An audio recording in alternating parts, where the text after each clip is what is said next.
Hey guys, this is your family living lecture for pages 43 through 51, and this is for September 30th.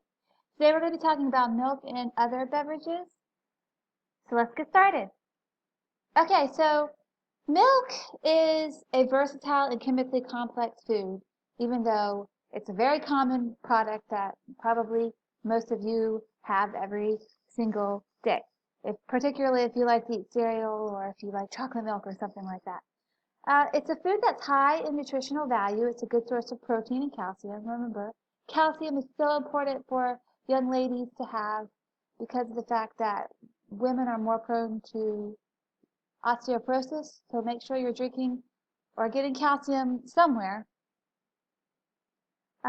Milk is normally fortified with vitamin D and sometimes vitamin A. Remember, fortified means that the nutrients don't actually exist in the product, but they're added to it. Milk is sold after it has been through a form of processing. So in order for milk to be sold, it has to be pasteurized. Pasteurized means it's heated to a specific temperature for a set length of time. And then another common process milk goes through is homogenization. So if milk is homogenized, it means that the fat molecules broken up, have been broken up and evenly distributed throughout the liquid, giving the milk a consistent body. Okay, so let's talk a little bit about types of milk because there's multiple types of milk. So first, what I want you to do is pause the video and watch the ed puzzle about types of milk. It specifically is talking about fluid milk. So pause it and go and do your ed puzzle assignment. Okay, so let's talk about the next kind of milk, which is dried milk, because you should know all about 1% and 2% and fat-free milk and different milks like that. Okay, so dried milk. Dried milk is whole milk, but the water was removed. And if you have non-fat dried milk, that was fat-free milk from which the water has been removed. And you reconstitute dry milk by simply adding water. I don't really know. I'm not really a fan of dried milk, but I know a lot of people are.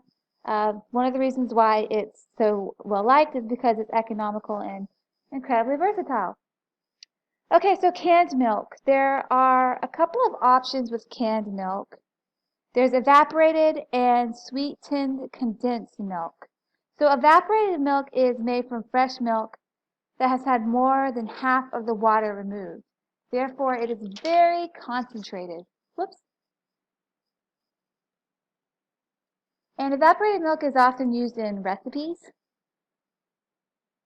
And if you have ever seen evaporated milk, you might have noticed that it's a slightly darker color than regular milk, and that has to do with the process that it went through.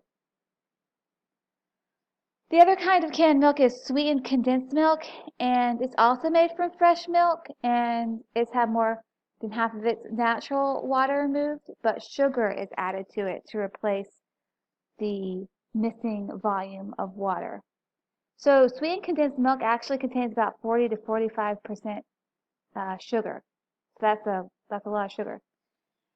Okay, so cultured milk. What is cultured milk? Cultured milk is a type of milk in which a culture has been added to it to give it distinct characteristics. So that would be, an example of that would be buttermilk.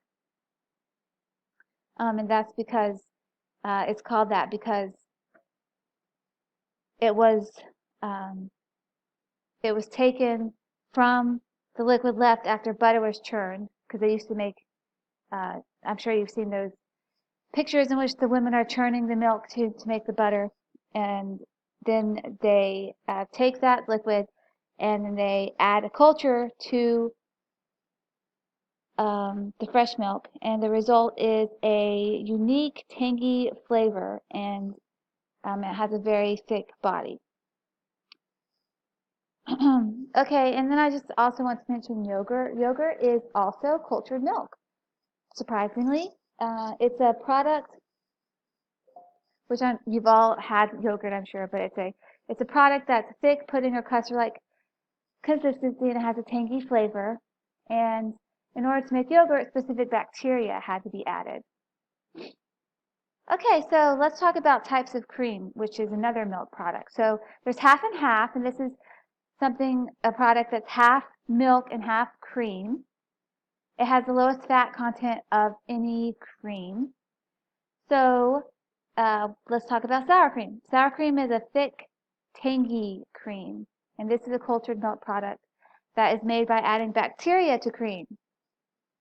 It's used in many different recipes, and you can have the sour cream, whether it be low-fat sour cream or fat-free sour cream or just regular sour cream, that all can they can all be interchanged with one another in recipes. Okay, so what's whipping cream? Whipping cream is thicker than milk and contains 30% to 36% fat. And when whipped, it doubles in volume. And it's usually used as a dessert topping. And then finally, let's talk about heavy whipping cream. This is the richest cream available. It is at least 36% fat. And it is a product that has incredibly high fat content. And because of that, it can hold its consistency longer when it's been whipped versus regular whipping cream. Cream has longer storage life than milk. It can usually be kept fresh for 6 to 8 weeks. When stored in a refrigerator, please remember you always store milk and cream in refrigerators. Okay, so let's talk about cooking with milk. So if you're cooking with milk, maybe you've had this experience before, but if you heat the milk too quickly, a skin-like layer forms on the surface. And this skin-like layer is called scum. And in order to keep this from happening, what you want to do is cover the pan or stir the milk often. Also, if you are if you're cooking with milk for some reason, there is also the possibility of curdling or clumping with milk. And this happens when milk solids and liquids separate when the cooking of the milk was at a higher temperature than what milk likes to be cooked at. So milk really needs to be cooked at a low temperature, and it needs to be cooked at a slow, steady, in a slow, steady manner. Okay, so let's talk about some beverages. Well, beverages are, what you drink.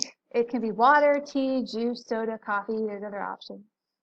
And we're going to talk about a few of them. We're going to talk about caffeinated and decaffeinated coffee.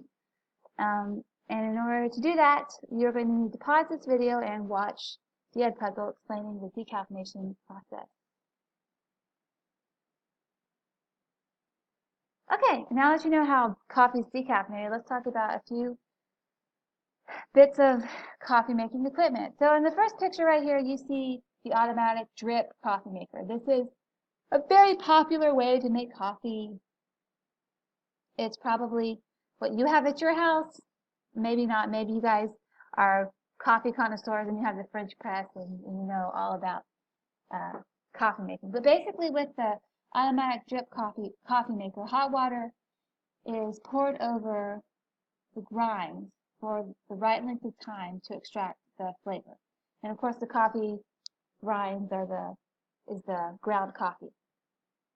Okay, so in the second picture we have the French press, and with the French press, boiling water is poured over the grounds and allowed to stand, and then the grounds are pushed to the bottom of the carafe, which is this part right here. And this method makes the coffee a little less acidic. And then finally, in this last picture, we have a percolator, which is a lot less common, but some people still like to use it. So basically with the percolator, the water is boiled as it repeatedly flows over the grounds. And the heat required to percolate coffee can deteriorate the flavor, and the process takes a lot longer than the automatic drip method. So it's not as popular as the others. But really, all types of ways of making coffee, there are advantages and disadvantages. So when you're making coffee, you just choose the method that you think tastes best. Okay, let's talk about tea, because you can't talk about coffee without talking about tea. Tea is a very popular beverage. We probably associate it most with things like England or Japan, but definitely we have a strong tea culture in America. So you can serve tea hot or cold. Tea is generally made from uh, tea leaves.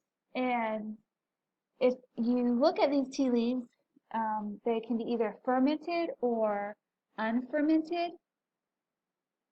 It just depends on what type of tea it is. So black tea, for instance, is made from fermented leaves. Green tea is made from unfermented leaves. So I have herbal teas on here, and a lot of times herbal teas are actual teas, but sometimes herbal teas are not necessarily um, something that contains tea leaves. And so when an herbal beverage does not contain tea leaves, it's actually more correctly called an infusion, but we kind of just all lump it in together and just call it herbal tea. Of course, we also in our instant culture, just like we have instant coffee, we have instant tea. And this is usually from a powder that just needs to be mixed with cold water in order to reconstitute it as a beverage. And I'm sure that you've all probably tried instant tea in your life. I know I have. So how do we make tea? Well, tea comes from either steaming tea bag, or you can also just take tea leaves and have loose tea leaves and add the appropriate amount to the appropriate amount of hot water to make your tea. And also, of course, we have tea. We usually make it in a teapot or well, actually, not a teapot. It goes to a tea kettle first because that has to go on the stove because the water has to get hot enough. So we make it in a tea kettle, and then we can transfer it to a teapot or to teacups, whichever you want. If you want to skip the teapot and just go straight to the teacup. Or also, if you need to, you can always heat up the tea bag in the microwave with some water so that it gets warm, or you could boil water on the stove and make tea that way if you don't have a tea kettle. Okay, the last thing that we're going to talk about is punch. So punch is a yummy beverage that's usually served at a party or other special occasions. There's multiple kinds of punch. My favorite is ice cream punch. It's very good, but also there's fruit punch, which usually has pieces of fruit in it. There's clear punch. There's slushy punch. And punch can be served hot or cold. All right, so that's where we're going to end for the day. Make sure you have completed your ed puzzles, and I thank you for your time. Bye.